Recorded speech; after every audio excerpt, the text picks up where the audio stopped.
ദൈവനാമത്തിന് മഹത്വമുണ്ടാകട്ടെ. Good Samaritan ministries അവതരിപ്പിക്കുന്ന വിസ്മയ സന്ദേശത്തിൻ്റെ എല്ലാ മാന്യ പ്രേക്ഷകർക്കും വേഗം വരുന്നവനായ കർത്താവായ യേശുക്രിസ്തുവിൻ്റെ നാമത്തിലുള്ള സ്നേഹാവന്ദനം. കർത്താവിൽ പ്രിയമുള്ളവരെ, വീണ്ടും നമുക്ക് ഒരുമിച്ച് ദൈവവചനവുമായിട്ട് കണ്ടുമുട്ടുവാൻ സർവകൃപാലുവായ കർത്താവ് തന്ന നല്ല അവസരത്തിനായി ഞാൻ കർത്താവിനെ വാഴ്ത്തി സ്തുതിക്കുന്നു. നമുക്ക് ദൈവവചനവുമായിട്ട് നമ്മുടെ പുതിയ ദിവസം ആരംഭിക്കാം. നമ്മുടെ ജീവിതത്തിൻ്റെ എല്ലാ മേഖലകളിൽ നമുക്ക് പ്രചോദനം നൽകുന്നത്, നമ്മെ ധൈര്യപ്പെടുത്തുന്നത്, നമുക്ക് ആശ്വാസം നൽകുന്നത്, പ്രത്യാശ നൽകുന്നത് ദൈവത്തിൻ്റെ വചനമാണ്. അപ്പോൾ ദൈവവചനവുമായി നമ്മുടെ പുതിയ ദിവസം നമുക്ക് ആരംഭിക്കാം. ഈ ദിവസങ്ങളിൽ നമ്മൾ ചിന്തിച്ചുകൊണ്ടിരിക്കുന്ന വിഷയം എന്താണ്? വീണ് കിടക്കുന്ന അടിസ്ഥാനങ്ങൾ. കഴിഞ്ഞ 89 എപ്പിസോഡുകളായിട്ട് നമ്മൾ ഈ വിഷയം തുടർച്ചയായിട്ട് ചിന്തിക്കുകയായിരുന്നു. ഇന്നതിൻ്റെ 90ാമത്തെ എപ്പിസോഡിലേക്കാണ് കടന്നു വന്നിരിക്കുന്നത്. ഇന്ന് നമ്മൾ ചിന്തിക്കുന്നത് വിശുദ്ധ ദിവസവും ഞായറാഴ്ചയും എന്നുള്ള വിഷയമാണ്. വിശുദ്ധ ദിവസവും ഞായറാഴ്ചയും. ചിന്തയ്ക്ക് ആധാരമായി ഒരു വാക്യം വായിക്കാം. സങ്കീർത്തനങ്ങൾ 118:24. സങ്കീർത്തനങ്ങൾ 118:24. ഇത് യഹോവ ഉണ്ടാക്കിയ ദിവസം, ഇന്ന് നാം സന്തോഷിച്ച് ആനന്ദിക്കാം. വാക്യം ഇങ്ങനെയാണ്: ഇത് യഹോവ ഉണ്ടാക്കിയ ദിവസം, ഇന്ന് നാം സന്തോഷിച്ച് ആനന്ദിക്കാം. ദൈവവചനത്തിന് വിരുദ്ധമായ അനേകം ഉപദേശങ്ങളെ കൊണ്ട് നിറഞ്ഞിരിക്കുന്ന ഒരു ലോകത്തിലാണ് ഞാനും നിങ്ങളും ജീവിക്കുന്നത്. ജനകോടികൾ അറിഞ്ഞും അറിയാതെയും ഇന്ന് തെറ്റിൻ്റെ പിടിയിൽ വീണ് കിടക്കുകയാണ്. പ്രത്യേകിച്ചും വിശുദ്ധ ദിവസത്തിൻ്റെ കാര്യത്തിൽ അനേകർ തെറ്റിൽ വീണ് കിടക്കുകയാണ്. അതിൻ്റെ കാരണം എന്താണ്? ഇന്ന് തെറ്റും ശരിയും തിരിച്ചറിയാനാകാത്ത വിധം രണ്ടും കൂടെ കൂടിക്കുഴഞ്ഞു കിടക്കുകയാണ്. അതിൻ്റെ കാരണം എന്താണ്? പൗലോസ് കൊരിന്ത്യർക്ക് എഴുതിയ 2-ാം ലേഖനം 4-ാം അധ്യായം 4-ാമത്തെ വാക്യം. പൗലോസ് കൊരിന്ത്യർക്ക് എഴുതിയ 2-ാം ലേഖനം 4-ാം അധ്യായം 4-ാമത്തെ വാക്യം. ദൈവപ്രതിമയായ ക്രിസ്തുവിൻ്റെ തേജസ്സുള്ള സുവിശേഷത്തിൻ്റെ മർമ്മം ശോഭിക്കാതിരിപ്പാൻ ഈ ലോകത്തിൻ്റെ ദൈവം അവിശ്വാസികളുടെ മനസ്സ് കുരുടാക്കി. എന്തോ മനസ്സിലായി? അപ്പം തെറ്റും ശരിയും തിരിച്ചറിയാനാകാത്ത വിധം മനുഷ്യവർഗം അകപ്പെട്ട് കിടക്കുന്നതിൻ്റെ കാരണം ഈ ലോകത്തിൻ്റെ ദൈവം അവിശ്വാസികളുടെ മനസ്സ് കുരുടാക്കി. ആരാണ് ഈ ലോകത്തിൻ്റെ ദൈവം? പിശാചിനെ ഈ ലോകത്തിൻ്റെ ദൈവമെന്നാണ് തിരുവചനം വിളിക്കുന്നത്. കാരണം മനുഷ്യൻ ദൈവത്തെ അവിശ്വസിച്ച് പാപത്തിൽ വീണപ്പോൾ ലോകം പിശാചിൻ്റെ വലയിലകപ്പെട്ടു. എങ്ങനെയാണ് പിശാച് മനുഷ്യരെ തെറ്റിൽ വീഴ്ത്തിയത്? സത്യവും വ്യാജവും കൂട്ടിക്കലർത്തി പറഞ്ഞാണ്, അല്ലേ? സത്യവും വ്യാജവും കൂട്ടിക്കലർത്തി പറഞ്ഞാണ്.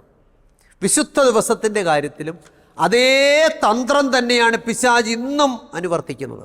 സത്യവും വ്യാജവും കൂട്ടിക്കലർത്തിയുള്ള തന്ത്രം. കേൾക്കുന്നവർക്ക് ശരിയാണെന്ന തോന്നലുളവാകുന്ന കള്ളങ്ങളിലൂടെ പിശാച് അനേകരെ തൻ്റെ വലയിൽ ആക്കിയിരിക്കുകയാണ്. ഒരു കഥ ഇപ്രകാരം വായിച്ചിട്ടുണ്ട്. ഒരിക്കൽ ഒരു ഗ്രാമത്തിൽ കുറേ ആളുകൾ സത്യത്തിന് വേണ്ടി കാത്തിരുന്നു.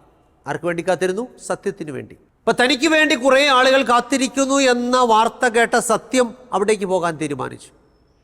അങ്ങനെ സത്യം തനിക്ക് വേണ്ടി കാത്തിരിക്കുന്ന ജനങ്ങളുള്ള ഗ്രാമത്തിലേക്ക് പോയി. അന്ന് വളരെ ചൂടുള്ള ഒരു ദിവസമായിരുന്നു.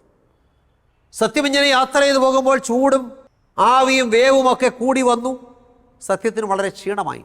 അങ്ങനെ പോകുമ്പോഴാണ് വളരെ കുളിർമയുള്ള ജലം നിറഞ്ഞ ഒരു തടാകത്തിനരികിൽ സത്യം എത്തിച്ചേർന്നു.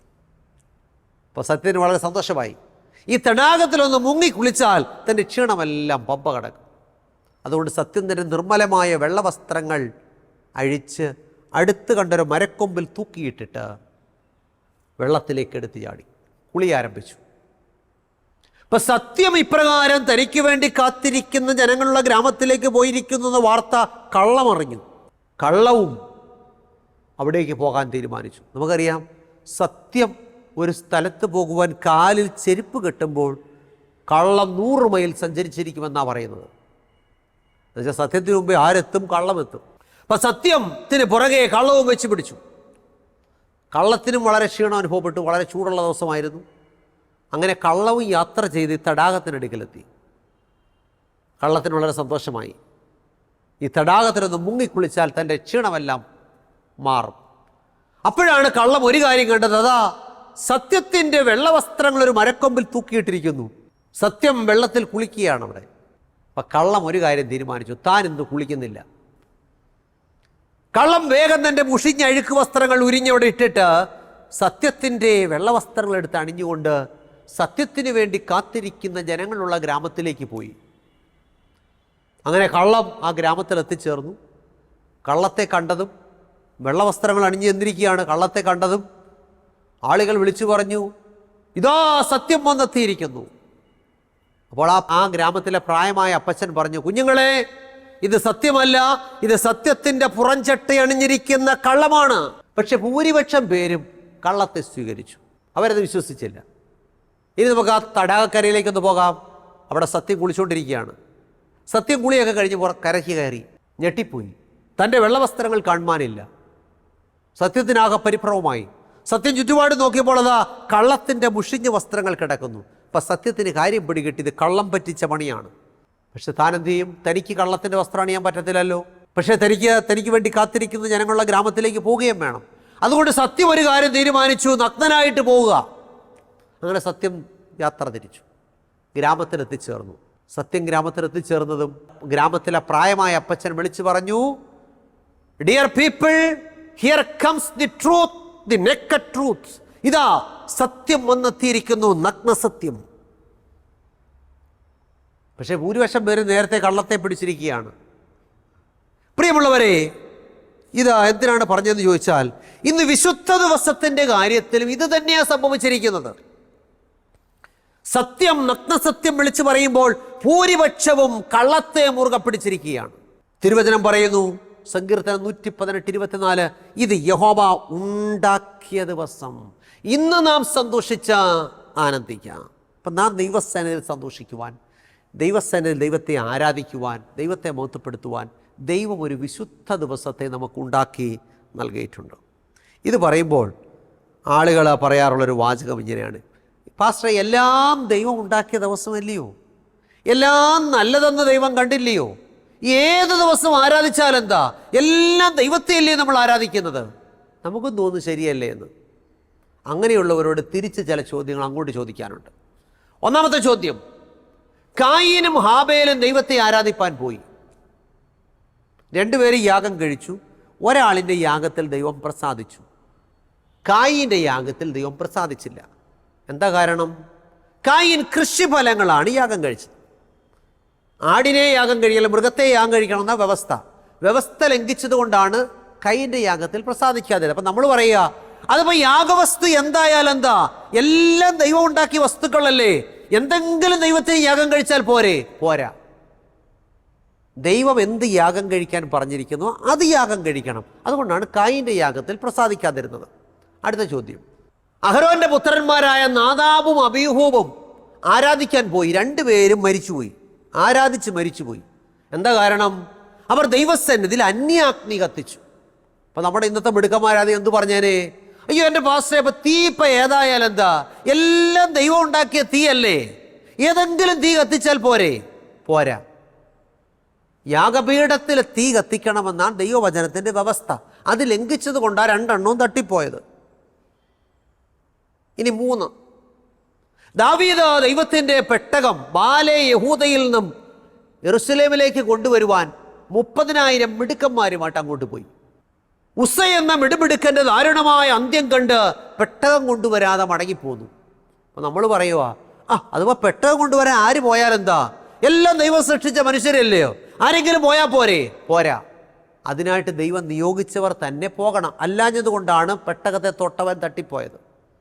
4ാമത്തെ ചോദ്യം, മോശയെക്കുറിച്ച് ദൈവം ഇങ്ങനെ സാക്ഷ്യം പറഞ്ഞു, മോശ എന്ന പുരുഷനോ ഭൂതലത്തിലുള്ള സകല മനുഷ്യരിലും അതിസൗമ്യനത്രേ, പക്ഷെ കനാൻ ദേശത്ത് കാലുകുത്തിയില്ല. എന്താ കാരണം? പാറയോട് കൽപ്പിക്കാൻ പറഞ്ഞപ്പോൾ പാറയെ അടിച്ചു. അപ്പോൾ നമ്മൾ പറയുക, അതിപ്പം കൽപ്പിച്ചാലെന്തോ അടിച്ചാലെന്തോ, വെള്ളം പുറപ്പെട്ടാൽ പോരാ.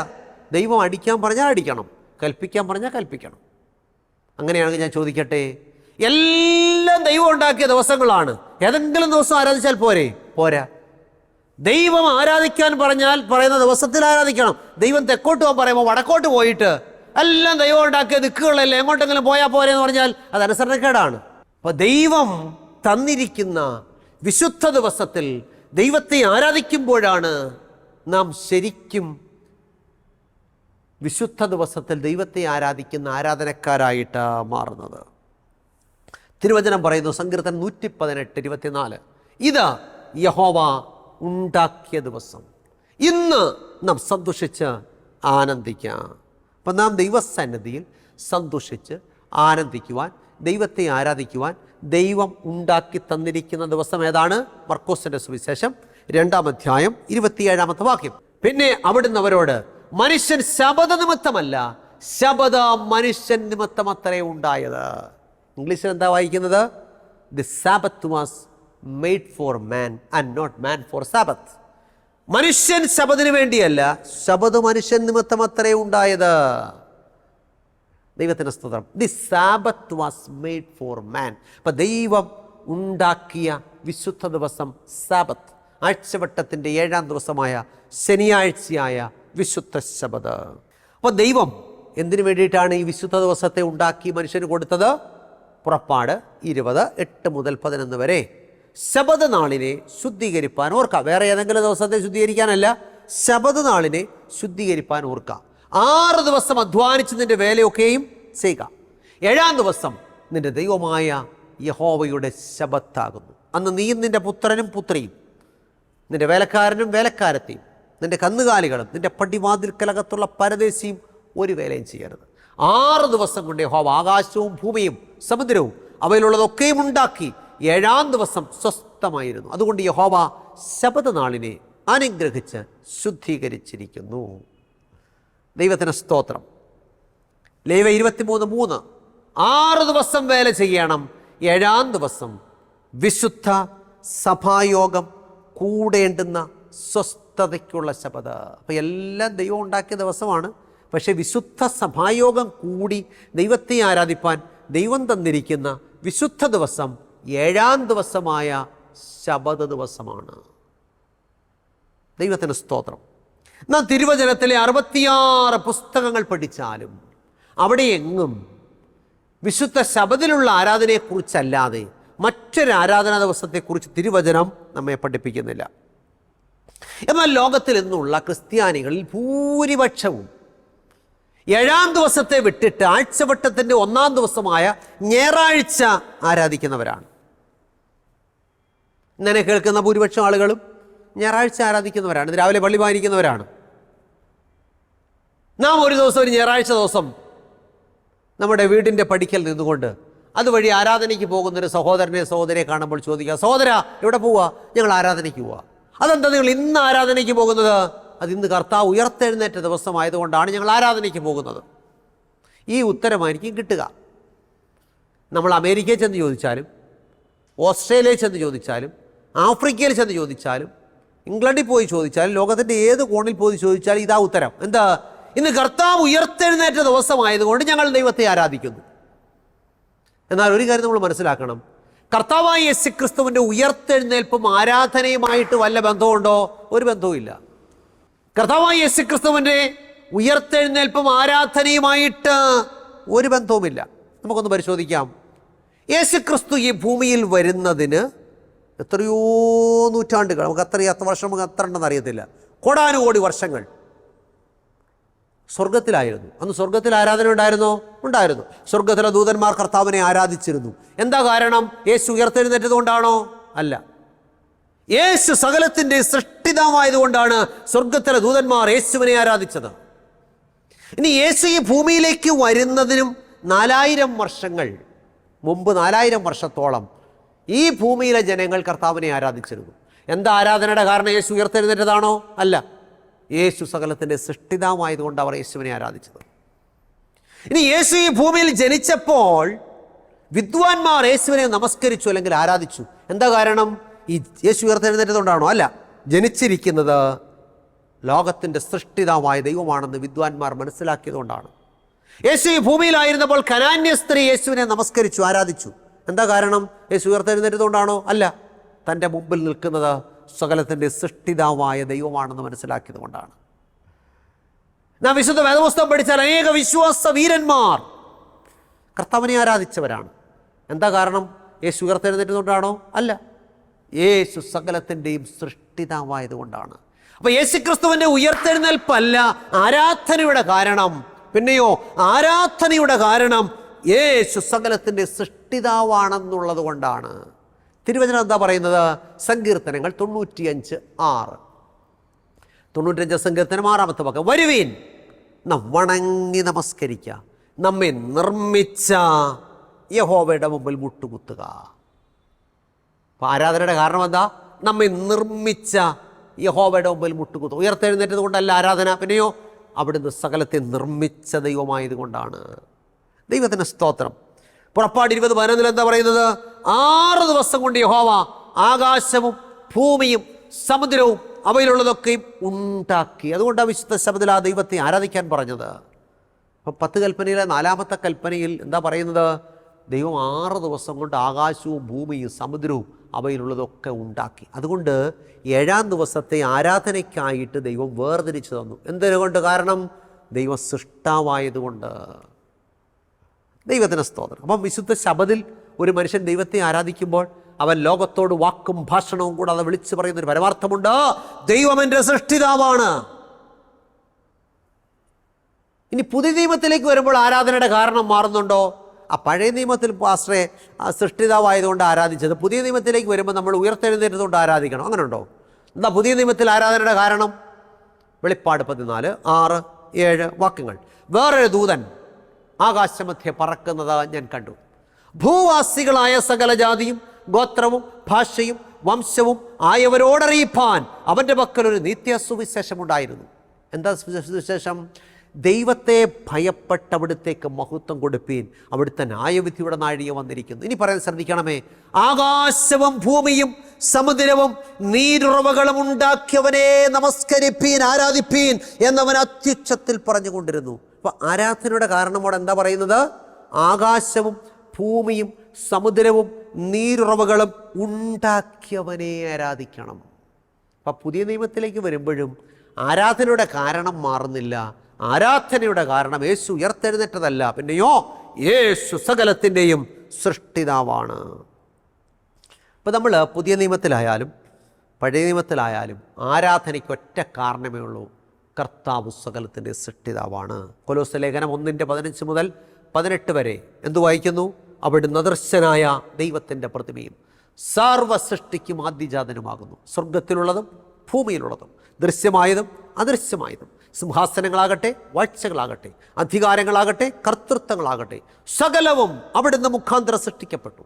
അവിടുന്ന് സകലത്തിനും മുമ്പെയുള്ളവൻ, അവിടുന്ന് സകലത്തിനും ആധാരമായിരിക്കുന്നു. അവിടുന്ന് സഭയെന്ന ശരീരത്തിൻ്റെ തലയുമാകുന്നു. സകലത്തിലും താൻ മുമ്പനാകേണ്ടതിന് അവിടുന്ന് ആരംഭവും മരിച്ചവരുടെ നിന്ന് ആദ്യനായിട്ട് എഴുന്നേറ്റവനുമാകുന്നു. അപ്പോൾ നോക്കിയേ, സ്വർഗത്തിലുള്ളതും ഭൂമിയിലുള്ളതും കാണപ്പെടുന്നതും കാണപ്പെടാത്തതും എല്ലാം കർത്താവായ യേശു ക്രിസ്തുവിനാൽ സൃഷ്ടിക്കപ്പെട്ടു. അതാണ് ആരാധനയുടെ കാരണം. ദൈവത്തിന് സ്തോത്രം. വെളിപ്പാട് 4:11 പറയുന്നു, കർത്താവേ അവിടുന്ന് സർവ്വവും സൃഷ്ടിച്ചവനും എല്ലാം അങ്ങയുടെ ഇഷ്ടം ഹേതുവാൽ ഉണ്ടായതും സൃഷ്ടിക്കപ്പെട്ടതുമാകിയാൽ മഹത്വവും ബഹുമാനവും ശക്തിയും കൈക്കൊള്ളുവാൻ യോഗ്യൻ. അപ്പോൾ എല്ലാ ആരാധനയ്ക്കും കർത്താവ് യോഗ്യനായിരിക്കുന്ന അവിടുന്ന് ഉയർത്തെഴുന്നേറ്റത് കൊണ്ടല്ല, പിന്നെയോ അവിടുന്ന് സകലത്തിൻ്റെ സൃഷ്ടിതാവായതുകൊണ്ടാണ്. ദൈവത്തിന് സ്തോത്രം. അപ്പോൾ ആരാധനയ്ക്കൊരൊറ്റ കാരണമേ ഉള്ളൂ: അത് യേശു ഉയർത്തെഴുന്നേറ്റതല്ല, പിന്നെയോ യേശു സകലത്തിൻ്റെയും സൃഷ്ടിതാവാണെന്നുള്ളതാണ്. അതായത് ഉയർത്തെഴുന്നേൽപ്പും ആരാധനയുമായിട്ടൊരു ബന്ധവും ഇല്ല എന്നു സാരം. അതുകൊണ്ട് വചനം പറയുന്നു, സങ്കീർത്തനങ്ങൾ 118:24, ഇത് യഹോവ ഉണ്ടാക്കിയ ദിവസം, ഇന്ന് നാം സന്തോഷിച്ച് ആനന്ദിക്കുക. ദൈവത്തിന് സ്തോത്രം. ഇപ്പം നമ്മുടെ സന്തോഷത്തിനും നമ്മുടെ ആനന്ദത്തിനും നാം ദൈവത്തെ ആരാധിപ്പാൻ ദൈവം തന്നിരിക്കുന്ന വിശുദ്ധ ദിവസം എന്ന് പറയുന്നത് ആഴ്ചവട്ടത്തിൻ്റെ 7-ാം ദിവസമായ ശനിയാഴ്ചയായ വിശുദ്ധ ശബതാണ്. അതുകൊണ്ടാണ് യെശയ്യാ 58:13-14 ഇങ്ങനെ വായിക്കുന്നത്, നീ എൻ്റെ വിശുദ്ധ ദിവസത്തിൽ നിൻ്റെ കാര്യാദികൾ നോക്കാതെ ശബത്തിൽ നിൻ്റെ കാലടക്കി വെച്ച്, വേറെ ഏതെങ്കിലും ദിവസം കാലടക്കി വെക്കാനല്ല, ശബത്തിൽ നിൻ്റെ കാലടക്കി വെച്ച് ശബത്തിനെ ഒരു സന്തോഷമെന്നും യഹോവയുടെ വിശുദ്ധ ദിവസത്തെ ബഹുമാനയോഗ്യമെന്നും പറയുകയും നിൻ്റെ വേലയ്ക്ക് പോവുകയോ നിൻ്റെ കാര്യാദികളെ നോക്കുകയോ വ്യർത്ഥ സംസാരത്തിൽ നേരം പോക്കുകയോ ചെയ്യാതെ വണ്ണം അതിനെ ബഹുമാനിക്കുകയും ചെയ്യുമെങ്കിൽ നീ യഹോവയിൽ പ്രമോദിക്കും. ഞാൻ നിന്നെ ദേശത്തിലെ ഉന്നതങ്ങളിൽ വാഹനമേറ്റി ഓടുമാറാക്കുകയും നിൻ്റെ പിതാവായ യാക്കോബിൻ്റെ അവകാശം കൊണ്ട് നിന്നെ പോഷിപ്പിക്കുകയും ചെയ്യും. യഹോവയുടെ വായല്ലോ അരുളി ചെയ്തിരിക്കുന്നത്. പ്രിയമുള്ളവരെ, ഇന്ന് ഭൂരിപക്ഷവും തെറ്റിൻ്റെ പിടിയിൽ അകപ്പെട്ട് കിടക്കുമ്പോൾ വിശുദ്ധ വേദപുസ്തകം പറയാണ്, നീ എൻ്റെ വിശുദ്ധ ദിവസത്തിൽ, അതേതാണെന്ന് അടുത്ത വാക്യത്തിൽ പറയുന്നത്, വിശുദ്ധ ശബത്തിൽ നിൻ്റെ കാലടക്കി വെച്ച്. ഇന്ന് അങ്ങനെയാണോ ലോകം? അങ്ങനെയല്ല. അത് ഞങ്ങൾക്ക് സൗകര്യം ഇപ്പോഴാണ് പാസ്റ്ററെ. ഞങ്ങൾ അമേരിക്കയിൽ ചെല്ലുമ്പോൾ അവിടെ അങ്ങനെ, ഇസ്രായേലിൽ ചെല്ലുമ്പോൾ ഇങ്ങനെ, അങ്ങനെയല്ല. എന്നാൽ ലോകത്തിൻ്റെ ഏത് കോണിൽ ചെന്നാലും ദൈവത്തിനൊരൊറ്റ പ്രമാണമേ ഉള്ളൂ. ആ പ്രമാണത്തിനനുസരിച്ച് ദൈവത്തെ ആരാധിക്കണം. ദൈവം തൻ്റെ പ്രമാണം ജനത്തിന് കൊടുത്തപ്പോൾ എന്താ പറഞ്ഞത്? ഇതാ ഞാൻ അനുഗ്രഹവും ശാപവും നിങ്ങളുടെ മുമ്പിൽ വയ്ക്കുന്നു. ഇന്ന് ഞാൻ നിങ്ങളോട് കൽപ്പിക്കുന്ന എൻ്റെ കൽപ്പനകളെ അനുസരിച്ച് നടന്നാൽ അനുഗ്രഹം, വിട്ടുമാറി പോയാൽ ശാപം. പ്രിയമുള്ളവരെ, നമ്മുടെ അനുഗ്രഹത്തിനും നമ്മുടെ ശാപത്തിനും ഒക്കെ കാരണം നമ്മൾ തന്നെയാണ്. നാം ദൈവത്തിൻ്റെ കൽപ്പനകളുടെ വഴിയിൽ സഞ്ചരിച്ചാൽ നമുക്ക് അനുഗ്രഹം, നാം ദൈവകൽപ്പന വിട്ട് മാറിപ്പോയാൽ ശാപം. അപ്പോൾ ദൈവം രണ്ട് കാര്യം വെച്ചിരിക്കുകയാണ്, അനുഗ്രഹവും ശാപവും. ഏത് വേണമെങ്കിലും തിരഞ്ഞെടുക്കാം. ഇന്ന് എന്നെ കേൾക്കുന്ന പ്രിയപ്പെട്ടവരോട് പറയട്ടെ, നാം ശരിയായ വിശുദ്ധ ദിവസത്തിൽ ആരാധിക്കുന്നവരാണോ? കർത്താവായ യേശുക്രിസ്തുവിൻ്റെ ഉയർത്തെഴുന്നേൽപ്പല്ല ആരാധനയുടെ കാരണം. കർത്താവായ യേശുക്രിസ്തു സകലത്തിൻ്റെ സൃഷ്ടിതാവാണെന്നുള്ളതാണ് കാരണം. അങ്ങനെ സൃഷ്ടിതാവാണെന്നുള്ളതിൻ്റെ സ്മാരകമായിട്ടാണ് വിശുദ്ധ ശബദിനെ ദൈവം നൽകിയിരിക്കുന്നത്. വിശുദ്ധ ശബദിൽ നാം ദൈവത്തെ ആരാധിക്കുമ്പോൾ ദൈവം എൻ്റെ സൃഷ്ടിതാവാണെന്നും നാം ലോകത്തോട് വിളിച്ചു പറയുകയാണ്. നമ്മൾ എഹെസ്കേൽ 20:20 എന്താ വായിക്കുന്നത്? ഞാൻ അവരെ വിശുദ്ധീകരിക്കുന്ന യഹോവ എന്നവർ അറിയേണ്ടതിന് എനിക്കും അവർക്കുമിടയിൽ അടയാളമായിരിക്കാൻ തക്കവണ്ണം എൻ്റെ ശബദുകളെ ഞാൻ അവർക്ക് കൊടുത്തു. അപ്പം ദൈവത്തിനും ദൈവജനത്തിനും മധ്യമുള്ള അടയാളം വിശുദ്ധ ശബദാണ്. നമുക്ക് ഏത് അടയാളമുള്ളത്? ദൈവത്തിൻ്റെ അടയാളമാണോ? ദൈവത്തിൻ്റെ പ്രതിയോഗിയുടെ അടയാളമാണോ? ചിന്തിക്കുക പ്രിയമുള്ളവരെ. ദൈവത്തെയും ദൈവത്തിൻ്റെ വിശുദ്ധ ദിവസത്തെയും വിട്ട് നാം മറ്റൊരു ദിവസത്തിലേക്ക് പോകുമ്പോൾ അത് ദൈവത്തിൻ്റെ പ്രതിയോഗിയുടെ അടയാളമുള്ളവരായിട്ട് മാറുകയാണ്. ന്യായവിധി ദിവസത്തിൽ നമ്മൾ എന്ത് കണക്ക് പറയും? ശരിയായ വിശുദ്ധ ദിവസത്തെ ശരിയായി പാലിച്ചുകൊണ്ട് ദൈവവഴികൾ നടക്കാൻ തീരുമാനമെടുക്കാം. പ്രാർത്ഥിക്കാൻ പോവുകയാണ്. നല്ല തീരുമാനത്തോടെ നിങ്ങൾ പ്രാർത്ഥിക്കുന്നുവെങ്കിൽ നിങ്ങളുടെ ഏത് ഭാരമായിരുന്നാലും അതിന് പരിഹാരമുണ്ടാകും. നല്ല സമർപ്പണത്തോടെ, നല്ല തീരുമാനത്തോടെ നമുക്ക് പ്രാർത്ഥിക്കാം. കണ്ണുകളടയ്ക്കാൻ പ്രാർത്ഥിക്കാം. അടിയങ്ങളെ സ്നേഹിക്കുന്ന ഞങ്ങളുടെ നല്ല ദൈവമേ, സ്വർഗ്ഗസ്ഥ പിതാവേ, കർത്താവേ, ഇന്നടിയങ്ങളെ കേൾപ്പിച്ച മാറ്റമില്ലാത്ത തിരുവചനത്തിനായിട്ട് സ്തോത്രം. അവിടുത്തെ മാറ്റമില്ലാത്ത തിരുവചനത്തിനനുസരിച്ച് അവിടുന്ന് തന്നിരിക്കുന്ന വിശുദ്ധ ദിവസത്തിൽ ദൈവത്തെ ആരാധിപ്പാൻ അവിടുന്ന് ഞങ്ങളെ സഹായിക്കണമേ. അവിടുത്തെ ബലമുള്ള കരങ്ങളിൽ കർത്താവ് അടിയങ്ങളെ വഹിക്കണമേ. ഇന്ന് വചനം കേട്ട എല്ലാ പ്രിയപ്പെട്ടവരെയും സമർപ്പിക്കുന്നു. വചനം അടിയങ്ങൾക്ക് ശിക്ഷാവിധിക്ക് കാരണമാകാതെ അടിയങ്ങളെല്ലാവരും നിത്യജീവൻ അവകാശികളായി തീരുവാൻ കർത്താവ് ഇടയാക്കണമേ. കർത്താവെ, കേട്ട വചനത്തിനനുസരിച്ച് അടിയങ്ങൾ മറുതലിച്ചു പോകുന്നവരായിട്ടല്ല, മാനസാന്തരപ്പെട്ട് സത്യത്തിലേക്ക് വരും. ഏത് പ്രതികൂലങ്ങളുണ്ടായാലും സത്യത്തിൽ നിൽക്കുവാൻ, സത്യത്തിലേക്ക് വരുവാൻ കർത്താവ് സഹായിക്കണമേ. കുടുംബക്കാരെ നോക്കാതെ, പാരമ്പര്യം നോക്കാതെ, സമൂഹത്തെ നോക്കാതെ സത്യത്തിന് വേണ്ടി ഇറങ്ങിത്തിരിക്കുവാൻ അനേകരെ കർത്താവ് ഒരുക്കണമെന്ന് പ്രാർത്ഥിക്കുന്നു. വചനം കേട്ട എല്ലാ പ്രിയപ്പെട്ടവരെയും കർത്താവ് അനുഗ്രഹിക്കണമേ. നല്ല തീരുമാനത്തോടും പ്രതിഷ്ഠയോടും പ്രാർത്ഥിക്കുന്ന പ്രിയമക്കളുടെ ആവശ്യങ്ങളെ കർത്താവ് മാനിക്കണമേ. കഷ്ടതയിലും കണ്ണുനീരിലും ദുഃഖത്തിലും നെടുവീർപ്പിലും സാമ്പത്തികമായ കടബാധ്യതകളിലൊക്കെ വലയുന്ന അനേക പ്രിയപ്പെട്ടവരുണ്ടല്ലോ. അവരുടെ എല്ലാം കർത്താവ് മനസ്സലിയണമേ. ഈ ദിവസങ്ങളിലെ തിരുവചന കേൾവി പ്രിയ മക്കൾക്ക് അനുഗ്രഹമായി തീരണമേ. ജീവിതത്തിൽ നല്ല തീരുമാനമുണ്ടാകുവാൻ, നല്ല അനുഗ്രഹങ്ങളെ പ്രാപിപ്പാൻ പ്രിയ മക്കളെ ഒരുക്കണമേ. മാനവമോഹത്വം കർത്താവ് എടുക്കണമേ. യേശു ക്രിസ്തുവിൻ്റെ ധന്യമുള്ള നാമത്തിൽ താഴ്മയായിട്ട് യാചിക്കുന്നു. പ്രാർത്ഥന കേൾക്കണം നല്ല പിതാവേ, ആമേൻ. പ്രിയമുള്ളവരെ, എല്ലാ ഞായറാഴ്ചയും രാവിലെ 6:30 ജയ്ഹിന്ദ് ചാനലുള്ള സംപ്രേഷണം നിങ്ങൾ കാണുക, കേൾക്കുക, മറ്റുള്ളവരോടും പറയുക. യൂട്യൂബിലും കാണാം. ജോയ്മോൻ മത്തായി എന്ന് ടൈപ്പ് ചെയ്താൽ ദൈവത്തിൻ്റെ മാറ്റമില്ലാത്ത തിരുവചനം ശരിയായി പഠിച്ച് വിശുദ്ധിയും വേർപാടുമുള്ള ജീവിതം നയിച്ച് കർത്താവിൻ്റെ വരവിനായിട്ട് ഒരുങ്ങുവാൻ ദൈവമായ കർത്താവ് നമ്മെ എല്ലാം സഹായിക്കട്ടെ. എല്ലാവർക്കും നല്ലൊരു ദിവസം ആശംസിക്കുന്നു. ദൈവമായ കർത്താവ് നമ്മെ സഹായിക്കുമാറാകട്ടെ. ആമേൻ. ദൈവത്തിന് മഹത്വമുണ്ടാകട്ടെ. പാസ്റ്റർ ജോയ്മോൻ മത്തായി എഴുതിയ വിശുദ്ധ ദിവസം എന്ന പുസ്തകം നിങ്ങളെ പരിചയപ്പെടുത്തുന്നു. എന്തുകൊണ്ടാണ് ദൈവം മനുഷ്യന് ഒരു വിശുദ്ധ ദിവസത്തെ നൽകിയത്? വിശുദ്ധ ദിവസത്തെ നാം എങ്ങനെ മനസ്സിലാക്കണം? ശരിക്കും ദൈവം തന്ന വിശുദ്ധ ദിവസത്തിലാണോ നാം ദൈവത്തെ ആരാധിക്കുന്നത്? വ്യവസ്ഥ തെറ്റിച്ചുള്ള ആരാധനയിൽ ദൈവം പ്രസാദിക്കാമോ? വിശുദ്ധ ദിവസത്തിന്റെ കാര്യത്തിൽ ചരിത്രത്തിൽ സംഭവിക്കുന്ന ഏറ്റവും വലിയ ചതിവെന്താണ്? വിശുദ്ധ ദിവസവും ന്യായവിധിയും തമ്മിലുള്ള ബന്ധമെന്താണ്? തുടങ്ങി വിശുദ്ധ ദിവസത്തെ സംബന്ധിച്ച് നിങ്ങൾ അറിഞ്ഞിരിക്കേണ്ട ധാരാളം അറിവുകൾ കോർത്തിണക്കിയ പുസ്തകം. 272 പേജുകളുള്ള ഈ പുസ്തകത്തിന് പോസ്റ്റേജ് ഉൾപ്പെടെ നിങ്ങൾ നൽകേണ്ട വില 75 രൂപയാണ്. പുസ്തകം VPP ആയി നിങ്ങളുടെ വീട്ടിൽ ലഭിക്കാൻ താല്പര്യമുള്ളവർ പിൻകോഡ് സഹിതം അഡ്രസ് SMS ചെയ്യുകയോ വിളിച്ചു പറയുകയോ ചെയ്യുക. നമ്പർ 9740979977. ശ്രീ പേരകത്ത് ചെറിയാൻസ്കറിയ എഴുതിയ ഒരു ഉത്തമ ഗ്രന്ഥം ഞങ്ങൾ അവതരിപ്പിക്കുന്നു. ഇത് തിരുവചന സത്യം. ക്രൈസ്തവ ലോകത്ത് പരക്കെ പ്രചരിക്കുന്ന അബദ്ധ ഉപദേശങ്ങളും സംശയങ്ങളും വചന അടിസ്ഥാനത്തിൽ ദൂരീകരിക്കുന്ന ഒരു ഗ്രന്ഥമാണിത്. ദൈവത്തിൻ്റെ അരുളപ്പാടുകൾ സാർവത്രികമാണെന്നും അത് നിത്യമാണെന്നും ലളിതമായും യുക്തിഭദ്രമായും അവതരിപ്പിക്കുന്ന ഈ ഗ്രന്ഥത്തിന് 130 രൂപയാണ് വില. എന്നാൽ ഞങ്ങളിത് തികച്ചും സൗജന്യമായി നിങ്ങൾക്ക് അയച്ചു തരുന്നു. നിങ്ങളുടെ പൂർണ്ണമായ മേൽവിലാസം ഇനി പറയുന്ന നമ്പറിൽ SMS ചെയ്യുക. നമ്പർ 9847906636. പ്രവചന ശബ്ദം ക്രൈസ്തവ കുടുംബ മാസിക. തിരുവചനത്തിലെ കാണാപ്പുറങ്ങൾ നമുക്ക് കാട്ടിത്തരുന്ന ഉത്തമ ക്രൈസ്തവ കുടുംബ മാസിക. സമകാലിക സംഭവങ്ങൾ, ആരോഗ്യ ശാസ്ത്രം, പ്രവചനങ്ങൾ എന്നിവ കോർത്തിണക്കി ഉൾക്കാമ്പുള്ള ലേഖനങ്ങൾ ഇതിൽ ലേഖനം ചെയ്തിരിക്കുന്നു. വരിക്കാരാകാൻ ആഗ്രഹിക്കുന്നവർ ഇനി പറയുന്ന നമ്പറിൽ SMS ചെയ്യുക. നമ്പർ 9495955082. വാർഷിക വരിസംഖ്യ വെറും 150 രൂപ മാത്രം.